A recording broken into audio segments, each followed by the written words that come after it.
acara coy. Assalamualaikum warahmatullahi wabarakatuh. Buat tretanku, saudaraku, dulurku dimanapun berada, semoga yang melihat video ini dimudahkan segala urusannya, dilancarkan rezekinya, amin amin ya rabbal alamin. Banyak sekali ya teman-teman, saudara, dulurku di komentar di YouTube saya, di akun TikTok, terus di Facebook, kan ada sebuah foto ini teman. Foto ini Kak Hasan ini bergandengan sama Panglima Jilah teman-teman. Apa karena ada yang menyangkut pautkan Kak Hasan ini belajar bela diri ilmu kebal ke Kalimantan, terus di edit fotonya bersama Panglima Jilah. Gini teman-teman, sebelum kita membahas Kak Hasan benar atau enggak mempunyai ilmu kebal dan belajar silat dari Panglima Jilah teman-teman, insya Allah saya akan memberikan informasi sedetail mungkin. Kita bahas tentang Panglima Jilah teman. Saya mengikuti beliau sudah lama. Saya juga paham beliau. Insya Allah saya akan memberi informasi tentang beliau. Saya juga pengagum Panglima Jilah teman-teman. Beliau nama aslinya itu Agustinus Jilah. Kelahiran 19 Agustus 1980. Mungkin sekarang sekitaran umur 43 tahunan ya teman-teman. Beliau ini adalah Panglima Dayak, Panglima Pasukan Merah. Pertama, beliau itu punya wibawa, disegani, dan sangat terkenal dengan keilmuannya teman-teman.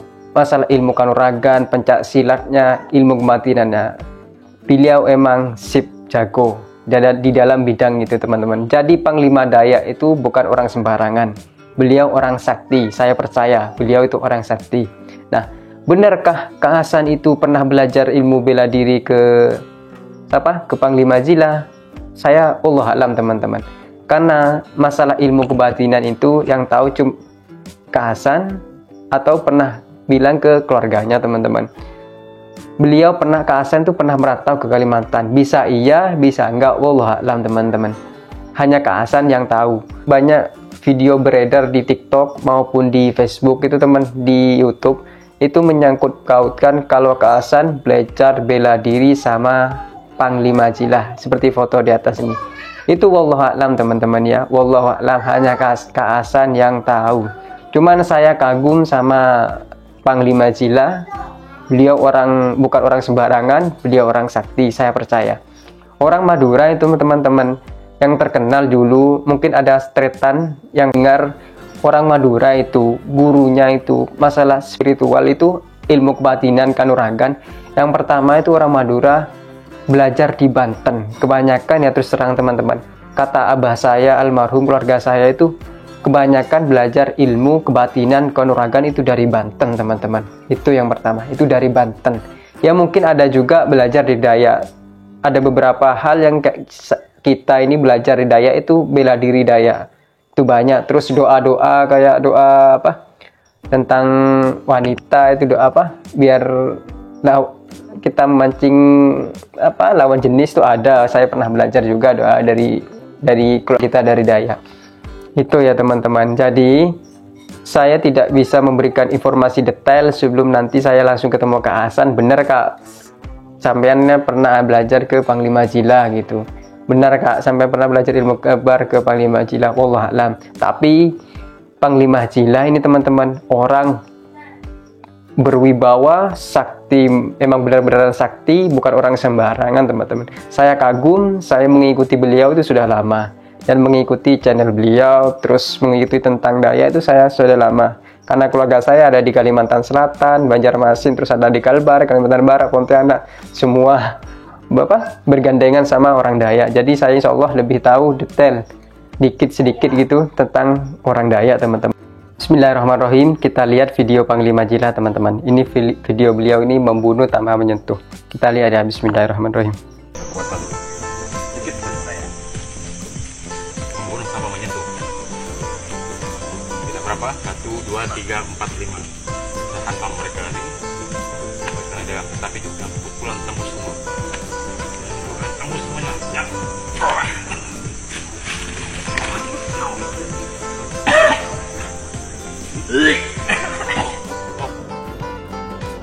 Video pendek beliau saya percaya nih teman-teman, saya percaya karena saya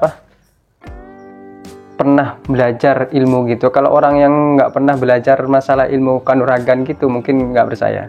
Itu terserah mereka percaya atau tidak teman. Cuman kalau saya pribadi, saya percaya ilmu beliau. Beliau emang sakti, kanuragannya tinggi, dan bukan orang sembarangan itu Panglima Zila itu kan. Bisa jadi iya Kak Hasan belajar ke beliau, bisa jadi tidak. Karena yang tahu itu cuman Kak Hasan sendiri. Untuk teman-teman kemarin yang nanya tentang masalah celurit, oke. Gini teman-teman, kemarin ada saudara kita nggak tahu komen, bang tolong jelasin tentang celurit Madura setahu abang. Nanti kalau ada tretan saudaraku yang takut saya ada kata-kata yang salah tentang penjelasan, mohon tretanku saudaraku yang di Madura bantu komen. Ini edukasi saja ya teman.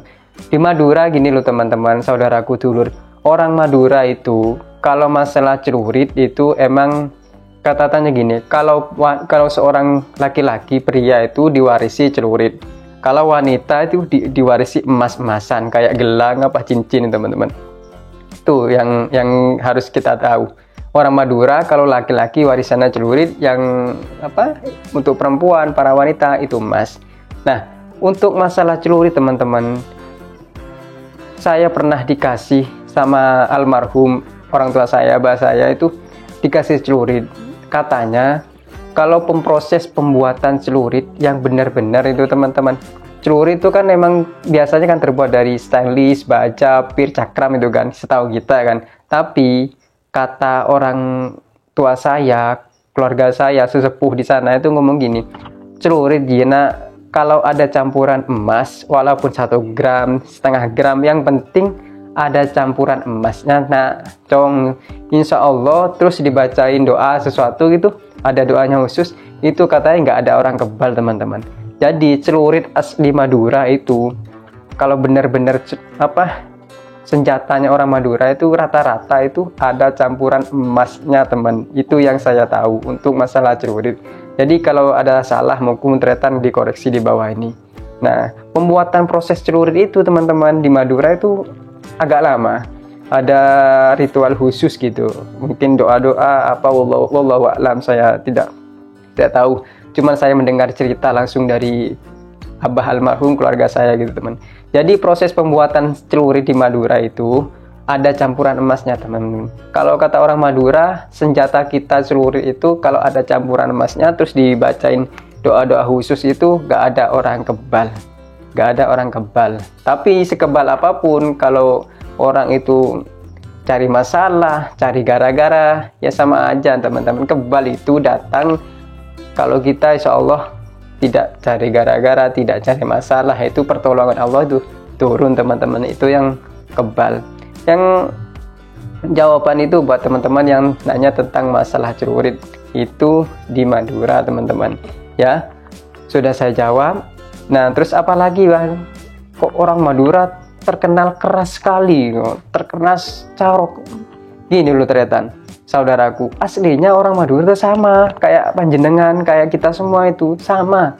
Mungkin kalau ada orang oknum Madura yang kelihatannya nakal ataupun cari gara-gara, ya proses oknumnya saja.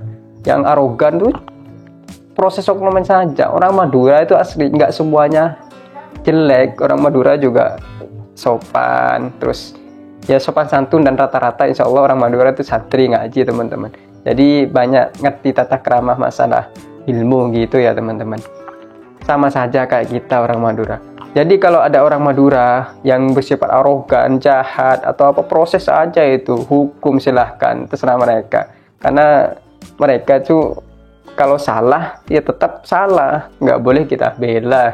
Itu orang Madura teman-teman, tentang orang Madura. Rata-rata orang Madura dimanapun insya Allah baik, tidak mencari masalah dan tidak mencari gara-gara teman-teman, karena kita butuh saudara menggandeng. Mungkin kalau ada oknum Madura yang berperilaku sok-sokan atau sok keras, sok apa, itu iya kita hajar aja, ngapain kita takut sama orang kayak seperti itu. Dan kemarin juga aslinya saya teman-teman sudah berangkat, sudah ada di Desa Tolang. Desa Tolang itu nama semua desa. Terus saya mampir ke teman saya, mau ngajak ke rumahnya Kak Hasan dan Kak Werdi.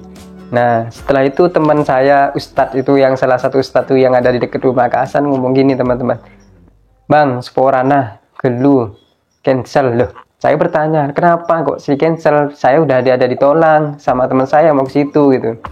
Terus teman Ustadz itu, teman saya yang di dekat rumah Kak Hasan ngomong gini, video depan jenengan pun kesebar potong-potong, terus sebar awalnya nggak, udah mulai cuek, nggak peduli sama kasus Kak Hasan, gara-gara panjenengan orang-orang malah semangat lagi membela Kak Hasan gitu loh. Terus apa hubungannya, tak tanya gitu Ustaz. Ya pokoknya orang sini banyak kepo pengen tahu panjenengan gitu. Itu orang mana kok berani banget terang-terangan bela Kak Hasan, Kak Wardi, itu kok nggak takut gimana gitu. Terus apa hubungannya Ustadz? Kenapa Ustadz? Apa hubungannya kalau masalah itu? Ya lebih Ustadz, apa, daripada saya khawatir daripada jenengan, katanya daripada khawatir sama saya, mending di-cancel dulu. Nanti insya Allah kita cari waktu lain, cari waktu yang tepat gitu. Gagal lagi teman-teman. Padahal saya udah ada di Desa Tolang, ngajak teman saya, udah siap, udah kira-kira berapa perjalanan udah sampai ke tempatnya. Sama beliau suruh cancel dulu, cari lain waktu gitu teman. Jadi gagal lagi ketemu sama Kak Hasan dan keluarganya Kak Hasan dan Kak Warti. Saya pengen ketemuin teman-teman, ada titipan dari keluarga saya, teman-teman saya dekat saya yang harus dikasih langsung sama keluarga Kak Hasan dan Kak Warti tanpa perantara. Jadi saya mau ngasih sendiri langsung, nanti saya ngobrol sebentar sama keluarganya jika berkenan, wawancara gitu teman-teman. Tapi gagal kata beliau itu, jangan dulu udah tepat. Saya mengikuti beliau, saya banyak tahu informasi tentang ini, saya tahu dari beliau. Sebelum saya bikin video ini teman-teman, saya tanya-tanya dulu, saya verifikasi dulu beneran nggak sesuai sama yang akan saya sampaikan gitu teman-teman. Jadi insya Allah video saya ini sebelum saya upload, saya tanya dulu, saya verifikasi dulu beneran sesuai apa tidak gitu, baru saya akan membahasnya. Itu ya teman-teman. Dan terima kasih buat teman-teman yang sudah mendukung channel saya ini sampai saat ini. Terima kasih banyak. Tanpa kalian saya nggak akan bisa sampai sekarang teman-teman. Saya membakar semangat membahas terus. Karena apa? Kak Hasan itu bukan DPR, bukan orang yang punya jabatan dan bukan punya anak buah. Jadi viralnya itu hanya sementara. Kita kawal sampai selesai teman-teman. Kecuali orang yang punya wibawa kayak Pak Sambo dan lain, itu beliau punya uang bebas. Kalau Kak Hasan viral hanya sementara teman-teman. Nanti hilang kasusnya. Kita kawal sampai ada putusan itu ya teman-teman. Terima kasih banyak buat yang mendukung. Kalau masalah ancaman teman-teman, di Facebook saya banyak ancaman yang menghina saya. Terus ada WA kemarin, banyak juga yang ngomong aneh-aneh tentang saya. Saya di Instagram dikirim chat macam-macam. Tapi saya nggak akan posting, saya nggak akan tampilkan di YouTube saya teman-teman, karena saya akan menjaga. Karena tretan saudara dulur banyak yang nggak terima dari saya juga. Jadi saya akan menghindarkan perdebatan. Kita ini mencari solusi. Saya membela Kak Hasan itu karena ada sebab dan penyebabnya. Itu teman-teman. Jadi mohon maaf jika ada kata-kata saya yang membuat hati kalian sakit hati, atau omongan saya yang bikin kalian sakit hati. Mohon maaf, seribu maaf. Saya tidak ada niat untuk menyakiti kalian. Saya malah mendoakan korban. Saya mendoakan semuanya. Jadi mohon maaf jika ada kata-kata yang pernah nyelkit gitu teman-teman. Mohon maaf. Tapi sebelum saya mengeluarkan kata-kata ini, saya saring dulu sekiranya yang mendengarkan dan membaca tulis saya itu tidak sakit hati. Jadi itu yang saya bisa sampaikan. Semoga bermanfaat. Akhirul kalam. Assalamualaikum warahmatullahi wabarakatuh. Salam setriatanan, salam setong dere, salam dari Mutura Sampang. Salam buat saudaraku semuanya.